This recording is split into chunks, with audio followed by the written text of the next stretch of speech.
The door opened before the car even stopped. That was how you knew a man was running on something deeper than urgency, something closer to guilt, or love, or both.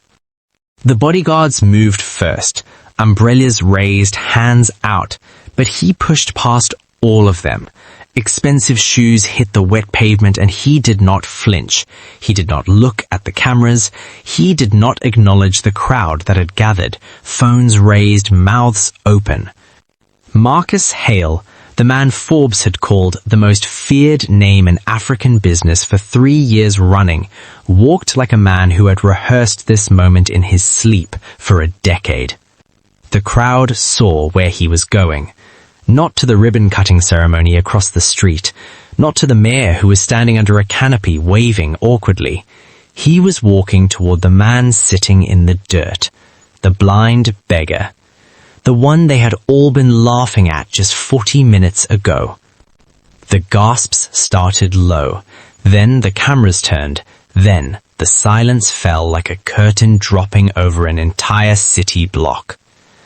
Marcus Hale stopped. He looked down, and then, slowly, deliberately, without a single word, the most powerful man on that street dropped to his knees in the rain. Silence. Complete, suffocating silence. The kind that does not ask permission. The kind that arrives and commands every eye, every breath, every heartbeat in a 3-block radius to stop and pay attention. Nobody moved. Nobody spoke. Even the rain seemed to fall quieter. But to understand why a billionaire knelt in the dirt before a blind beggar on the most expensive street in the city, one had to go back to where that morning began. Because the same people who were now frantically unlocking their phones to delete videos had been the loudest voices just 1 hour earlier. His name, according to the small cardboard sign propped against the wall beside him, was simply Daniel. No last name, no story, just Daniel. A tin bowl, a worn walking stick, and a pair of dark glasses that sat slightly crooked on his face, as though they had been placed there by someone else a long time ago and never adjusted since. He sat at the corner of Brewster and Fifth, which was, by cruel coincidence, the most expensive block in the city. On his left stood a flagship boutique where a single handbag cost more than most people's monthly salary. On his right sat a rooftop restaurant with a 3-month waiting list and a dress code enforced at the door. And in the middle of all that polished marble and valet parking and curated window displays, Daniel, sitting in the dirt, quiet as a stone. He was not begging loudly, he was not rattling his bowl or crying or performing desperation, the way that made people comfortable enough to toss coins without stopping. He was simply there, still, his head slightly tilted, like a man listening to something the rest of the street could not hear. That stillness, it turned out, was what bothered them most. They came out of the boutique first, 3 of them, young, the kind of young that comes wrapped in designer labels and borrowed confidence. One of them was filming already, before he even had a reason to. The one in the white jacket, his friends called him Bio, looked at Daniel the way a person looks at something that had wandered into the wrong environment, like a stray animal that had somehow gotten past the lobby of a 5-star hotel. Bio nudged his friend. "Brother, are you lost?" he said, loud enough for the camera. "This area is for people." Laughter rippled through the group. Daniel did not respond. He tilted his head slightly, that same quiet listening pose, and said nothing, which made it worse. The boutique manager, a thin man named Mr. Eze, who had long ago confused his employer's prestige for his own, stepped outside. He had been watching from behind the glass. "You," he clapped his hands sharp and fast, "move from here. You are scaring away customers. This is private property." Daniel's voice, when it came, was unhurried, unbothered, almost amused. "The pavement belongs to the city," he said. Mr. Aze's face tightened. "You think this is a joke? I will call the authorities." And then Daniel did something nobody expected. He reached down beside him, not to his tin bowl, but to something else, something they had not noticed before. A small object wrapped in a faded cloth, sitting beside his walking stick. He touched it once, gently, the way a person touches something precious, to confirm it is still there. And then he looked up, or appeared to look up, dark glasses catching the morning light, and he spoke, slowly, clearly, without a trace of anger. "The sun sets for everyone, but some of us have already seen the dark and walked through it." Bio blinked. Mr. Eze opened his mouth and closed it again. It was the kind of sentence that does not make sense immediately. The kind that lodges itself in the back of the mind and itches there, quietly, until the context finally arrives. Nobody understood it then, but they would. Here is what Bio's morning had looked like. A hotel suite, room service, a brief argument with his father, a senator, about an allowance that was, by any reasonable standard, already obscene. A 40-minute drive to the boutique to pick up a watch he had ordered 3 weeks ago and already forgotten about. He was 23 years old and had never once wondered where his next meal was coming from. Here is what Daniel's morning had looked like. He had arrived at the corner before sunrise. He always did. He sat in that specific spot not because the foot traffic was good, though it was, but because from that corner, if a person tilted their head just right, they could feel the warmth of the eastern sun on their face for exactly the first hour of the morning before the buildings cut it off. He knew the sound of every regular. The click of the woman in heels who worked at the law firm 2 blocks down. The low rumble of the bread delivery truck at 6:45. The argument the coffee shop owner had with his supplier every Tuesday. Daniel knew that street better than anyone standing on it. He always had. There was a photograph tucked inside that faded cloth beside his walking stick. Nobody had seen it. Nobody had thought to ask. But it was there, creased and soft from years of handling. A photograph of 2 young men, laughing, arms thrown around each other's shoulders, outside a building that no longer existed. One of the men in that photograph was Daniel. The other one would arrive in a motorcade at 10:17 a.m. Bio had not left. His friends had grown bored and drifted back inside, but Bio lingered. There was something about Daniel that refused to leave his mind. That sentence, "Some of us have already seen the dark." He told himself he was annoyed. He walked past Daniel once, twice. On the 3rd pass he stopped and, whether out of cruelty or genuine adolescent curiosity, even he could not have said, he extended his foot and nudged Daniel's tin bowl, just enough to send it skidding across the pavement. Coins scattered. The small crowd that had gathered watched. What happened next was subtle. If a person blinked, they missed it. Without turning his head, without standing up, without any visible preparation, Daniel's right hand shot out to the side and caught the bowl, mid-roll. One hand, clean. The coins he could not stop, but the bowl itself was back in his hand before it had traveled 2 feet. Bio stared. "Wait, how did you—" Daniel said nothing. He set the bowl down carefully and tilted his head in that listening way again. "Lucky grab," Bio said, louder now, needing to explain it away to himself as much to anyone else. He probably just heard it rolling. He was right, technically. A man could hear a bowl rolling across pavement, that was not impossible. But the speed of it, the precision of it, the absolute calm of it. Nobody caught a falling object with that kind of composure unless some part of them had been waiting for exactly that moment. Bio filed it under coincidence and walked away. He would think about that grab for the rest of his life. The motorcade arrived at 10:17 a.m. 3 black SUVs, a town car, and 2 police outriders. The kind of entrance that shuts down conversations and turns every head on a city block. People moved toward the pavement edge. Phones came out. The name spread through the crowd in seconds. Marcus Hale. Marcus Hale, who had started with nothing and was now worth more than the GDP of several small nations. Marcus Hale, who had built the Hale Foundation, the Hale Tower, the Hale Institute for the Blind, the very building being dedicated across the street that morning.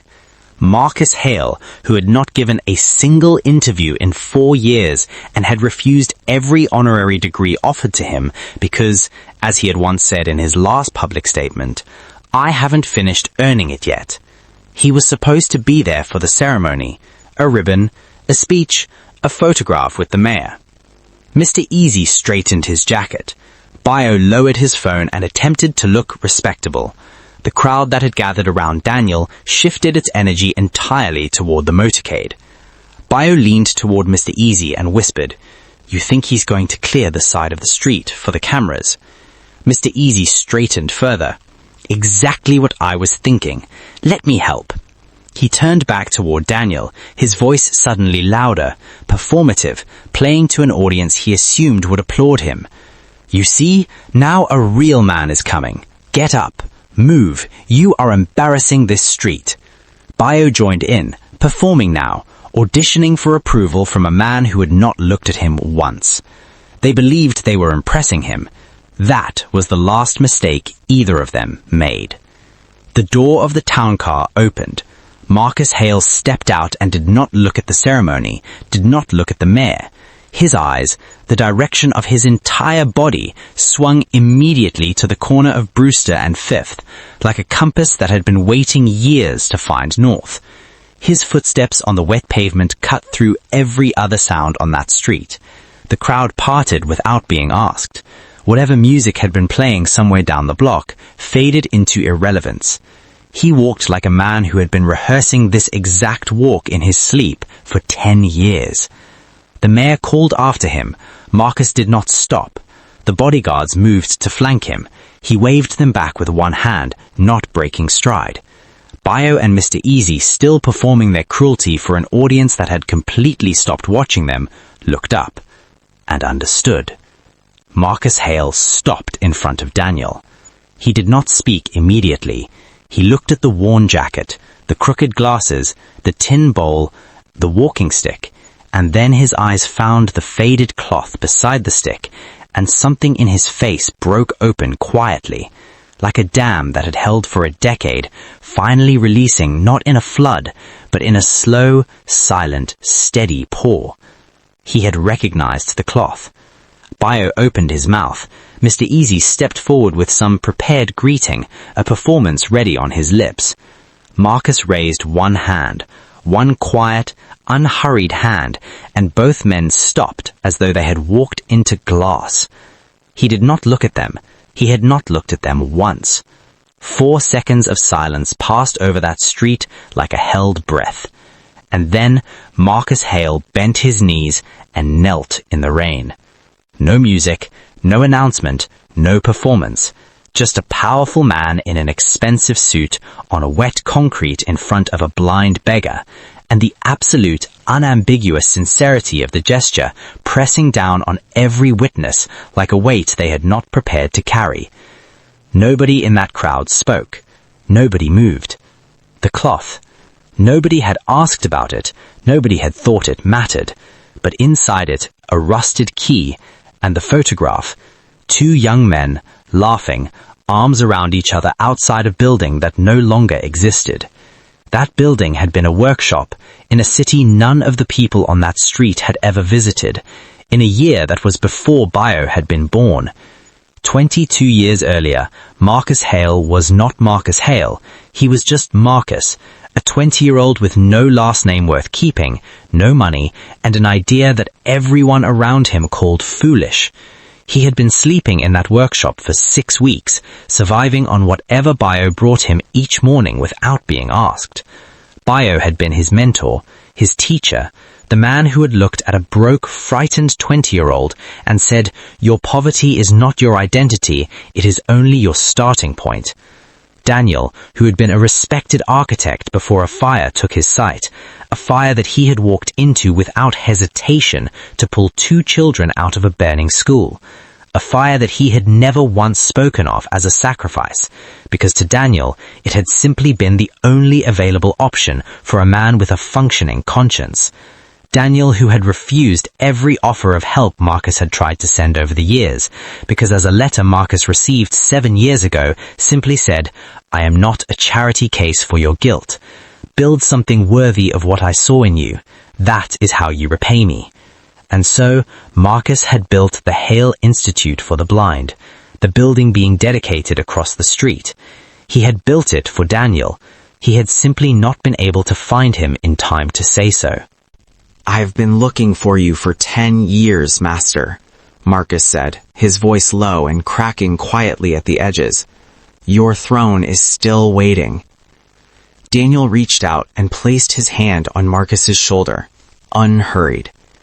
A slow smile spreading across his face like light finding a gap in clouds. "I know," Daniel said. "I've been watching you build it." Nobody in that crowd made a sound. And then the full meaning of the rusted key settled over everything like a second silence. It opened a safety deposit box in a bank 2 streets away, one Daniel had maintained for 20 years, containing the original deed to the land on which Marcus Hale's first office building now stood. Daniel had purchased that land years before Marcus ever knew it existed. He had purchased it because he had believed, with the kind of belief that does not need evidence or applause or acknowledgement, that one day a young man named Marcus was going to need it. Daniel had been waiting to give it back. He had been waiting to give everything back. He had simply wanted to be sure, first, that the man coming to receive it had not forgotten where he came from. Now he knew.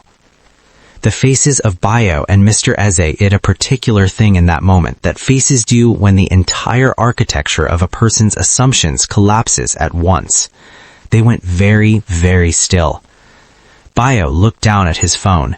The video, Daniel, the mocking, the scattered bowl, was still recording.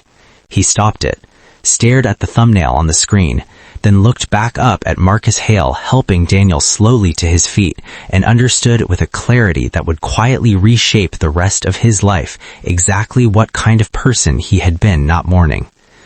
Mr. Eze had taken 4 careful steps backwards and was now partially obscured by a potted plant outside the boutique entrance. It would not help him. Marcus Hale's assistant, who had been watching everything and recording everything on a separate professional camera for the Foundation's archives, was already walking toward him with an expression that needed no translation. There were no dramatic speeches, no public shaming, no confrontation staged for the cameras. Marcus did not work that way. He simply stood beside Daniel, one hand steady on the older man's arm, and let his eyes pass briefly over Bio and Mr. Eze the way a person's eyes pass over furniture, briefly, without assignment of importance. That, more than any punishment, more than any confrontation, was the verdict. To be looked through by the very man they had spent all morning performing for, to be rendered invisible in the exact moment they believed themselves most seen. Daniel stood. He straightened his jacket with quiet, unhurried dignity. Then he turned his face in the direction of the building across the street, that glass-fronted building bearing the name of a man who had once slept on the floor of a broken-down workshop because a blind architect had believed in him long before he had learned to believe in himself. "Now," Daniel said, softly, for Marcus alone, "show me this building you've been building." Marcus smiled. The first real smile anyone in that crowd had seen from him. He placed his arm gently around Daniel's shoulders, and the two of them walked, together, unhurried, without looking back, through the rain toward the building across the street. Behind them, the rain kept falling. Bio stood in it, phone in hand, video unposted, watching them go. Mr. Eze stood beside the potted plant. Nobody photographed them. Nobody needed to. The world will always have people who measure a man by his shoes, his address, his account balance. People who perform cruelty when they believe powerful eyes are watching. People who have spent so long confusing proximity to wealth with possession of worth that they have forgotten there is a difference between the two. But here is what those people always forget. A person never truly knows who they are looking at, They never know what story lives inside the quiet man on the corner. They never know whose life he saved, whose future he built with nothing but belief, whose foundation he laid before the building even had a name. Dignity is not a reward for success. It is a requirement for being human. And character, real character, is not what a person displays when the cameras are on and the motorcades are arriving. It is what a person reveals when they believe nobody important is watching. The next time life places someone in front of a person the world has decided to overlook, look again. Not because that person might be secretly powerful, not because there might be consequences for failing to do so, but because they are already, fully, unconditionally, without needing to earn it, human. That has always been enough. That will always be enough.